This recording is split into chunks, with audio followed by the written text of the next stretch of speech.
Adam और ewe की कहानी। ईश्वर ने जमीन से कुछ मिट्टी उठाकर मानव का आकार बनाया। फिर उन्होंने हल्के से उसमें सांस भर दी। आदमी ने अपनी आंखें खोली और उसका जीवन शुरू हुआ। मैं इसे एडम पुकारूंगा। ईश्वर ने एडम के रहने के लिए ईडन नामक सुंदर बगीचा बनाया। ईडन बगीचा अनेक आश्चर्यों से भरा था। हर जगह सुंदर फूल थे।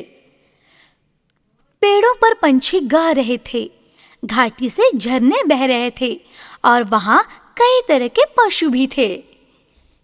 ईश्वर ने मानव को अपने जैसा ही बनाया था, जो उस दुनिया का ख्याल रख सके। ईश्वर ने हर प्राणी को एक एक करके मानव के पास उनका नाम रखने के लिए बुलाया। पर ईश्वर को एडम पर दया आ रही थी। कोई भी प्राणी उसके जैसा नहीं है। इसे अपना जीवन बिताने के लिए किसी की जरूरत है, ऐसा जो उसका ख्याल रख सके और जिसका वो ख्याल रख सके। उस रात एडम की छाती की पसली से ईश्वर ने स्त्री की निर्मिति की। और अगले दिन एडम जागा तो उसने देखा कि उसकी पत्नी ईव उसके बगल में सो रही थी। एडम बहुत खुश हुआ। उसने ईव के हाथ को छुआ तो वो जाग गई और एडम को देखकर मुस्कुराई। अब तुम्हारे इस घर का ख्याल रखना तुम्हारा कर्तव्य है। ईश्वर ने उन्हें आशीर्वाद दिए। ये सब तुम्हारा है। तुम्हें जो अच्छा लगे ले लो, पर उस पेड़ को कभी मत छूना जो बगीचे के मध्य में है। वो पेड़ अच्छे और बुरे का ज्ञान देता है। जिस दिन तुम उस पेड़ का फल खाओगे तुम मर जाओगे। हम आपकी अवज्ञा नहीं करेंगे। ईश्वर का कहने का ये मतलब नहीं था कि वो फल खाने के बाद एडम और ईव उसी वक्त मर जाएंगे। उनका मतलब ये था कि समय पश्चात उनकी मृत्यु होगी, क्योंकि ईश्वर की आत्मा उनमें नहीं रहेगी। एक दिन ईव खाने के लिए फल इकट्ठा कर रही थी, तभी उसने अपने पीछे एक कोमल आवाज सुनी। क्या ईश्वर ने तुम्हें कहा है कि तुम सभी पेड़ों के फल खा सकते हो? ईव ने मुड़कर देखा तो एक सांप उससे बात कर रहा था। हाँ, ईश्वर ने हमें सभी फल खाने को कहा है, सिवाय उनके जो ज्ञान के वृक्ष पर लगे हैं। ओह, ये क्या बात हुई? मुझे नहीं लगता वो सुंदर फल कोई हानि पहुंचाएंगे।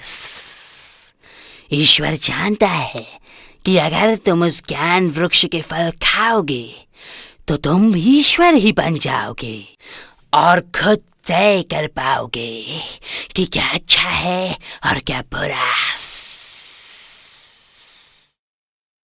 ईव ने उन फलों को देखकर सोचा कि वे कितने मधुर होंगे। ईश्वर जैसा ज्ञानी और शक्तिशाली होना कितना अच्छा होगा ना।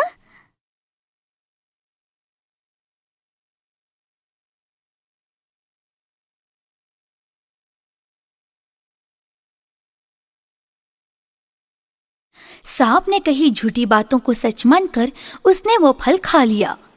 उसे अपने पेट में अजीब अनुभव हो रहा था। उसका मन चंचल हो गया।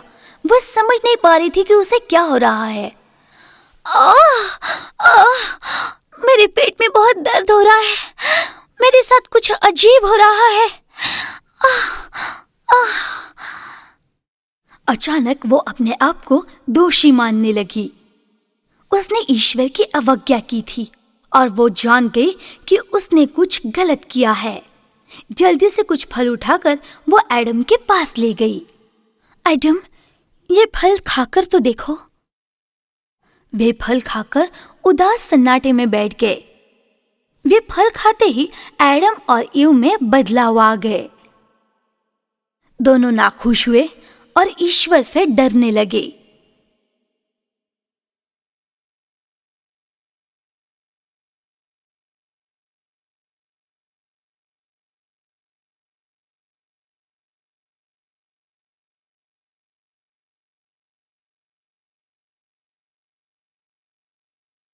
उन्होंने सुना कि ईश्वर उन्हें पुकार रहा है।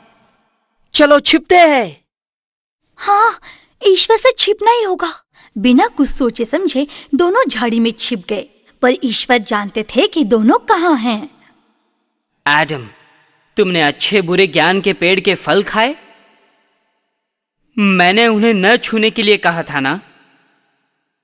वो ईव थी, मैं नहीं। नहीं, एडम ने ही खाए। एडम ने खाए। उन्होंने एक दूसरे पर आरोप लगाना शुरू किया। एडम और ईव ने की हुई अवज्ञा से ईश्वर दुखी हुए। तुमने मेरी आज्ञा का भंग किया है। मैं तुम्हें ईडन के बगीचे से निकाल रहा हूं। आज से तुम्हें कष्टमय जीवन गुजारना होगा। तुम्हें कपड़े बनाने होंगे और अनाज उगाना होगा। तुम्हें कुछ भी आसानी से नहीं मिलेगा, बच्चे का जन्म भी, और एक दिन तुम्हारी मृत्यु होगी।